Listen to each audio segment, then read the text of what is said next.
এটা হচ্ছে লালসাময় একটা জীবন, লোভ, মরিচিকা, মায়াজাল। এই মায়াজালে আমরা আটকে আছি, ফলে মৃত্যুর কথা আমরা ভুলে গিয়েছি।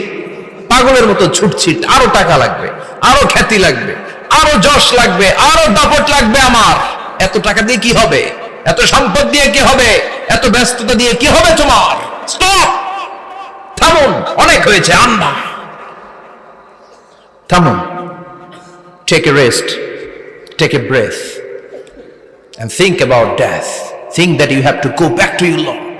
একটু বসেন না, একটু ভাবেন যে আমাকে চলে যেতে হবে, চলে যেতে হবে। এই কোলাহল, এই ব্যস্ততা, এগুলো থাকবে, থাকবো না আমি। সাইয়েদনা ওমর ফারুক বলেছেন, মুতু ক্বাবলা আন তামুতু, মরার আগে একবার মরো। হাসিবু ক্বাবলা আন তুহাসাবু আলাইকুম, তোমার হিসাব নেওয়ার আগে তুমি একবার নিজের হিসাবটা করো না। কাগজ বের করে একটু লিখো না, কি কি ভালো কাজ করছিলা, যেগুলো দিয়ে নাজাতের ওসিলা হতে পারে। 1 2 3, আর কি কি আকাম কুকাম করছো দেখো না, লিখে দেখো তোমার অবস্থাটা কি। মরার আগে একবার মরো। মরার আগে খাটের মধ্যে শুয়ে শটান করে চোখ বন্ধ করে একবার মরার ভান করে দেখেন কেমন লাগে। চোখটা বন্ধ করেন আর ভাবেন আপনি নাই, কি কি হতে পারে ভাবেন। আপনার ছেলেমেয়েরা কান্না জুড়ে দিবে, আপনার প্রাণের স্ত্রী বিলাপ শুরু করে দিবে, বন্ধু বান্ধবের চিৎকার আর মাতম, স্থানীয় এলাকার মসজিদে ঘোষণা, অমুক এলাকার নিবাসী অমুক ভাই অমুকের ছেলে অমুক দুনিয়ায় নাই। সব আত্মীয়রা চলে আসবে, ফেসবুকে স্ট্যাটাস দেয়া হবে, সবাই সবাইকে জানাবে বিকাল 4টায় অমুক হাই স্কুল ময়দানে আপনার জানাজা।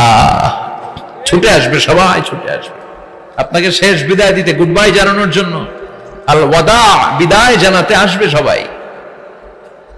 4 তাকবীর দিয়ে আপনার জানাজা হবে, অশ্রুসিক্ত জানাজায় আপনার বিদায় হবে। কাঠের খাটিয়ার মধ্যে করে কাঁধে তুলে আপনারে কবরে নেওয়া হবে, আগে থেকে খুঁড়ে রাখা কবরটার মধ্যে আপনারে বিছিয়ে দেয়া হবে, বাঁশের কচি দিয়ে তার উপরে মাটির চাপা দিয়ে সব চলে যাবে। ভাবেন না একবার চোখ বন্ধ করে, this is the circle of life, this is the nature of life. এটা সবার হবে, আমার হবে, আপনার হবে। এত মায়া, এত ভালোবাসা কই যাবে? কেউ থাকবে না, সবাই আপনার অন্ধকার কবরে রেখে দিয়ে চলে আসবে। উপরে বাঁশের কঞ্চি, তার উপরে মাটির চাপা, অন্ধকার আর অন্ধকার। এই অন্ধকার যেন শেষ হতে চায় না, শুধুই অন্ধকার, ঠিক কিনা? এজন্য আমাদের চলে যেতে হবে। দাদা গেল, চাচা গেল, মামা গেল, আমাদেরকেও যেতে হবে, জোরে কোন ঠিক কিনা? একদিন মাটির ভেতরে হবে ঘরে মন আমার, কেন বন্ধ দালান ঘর।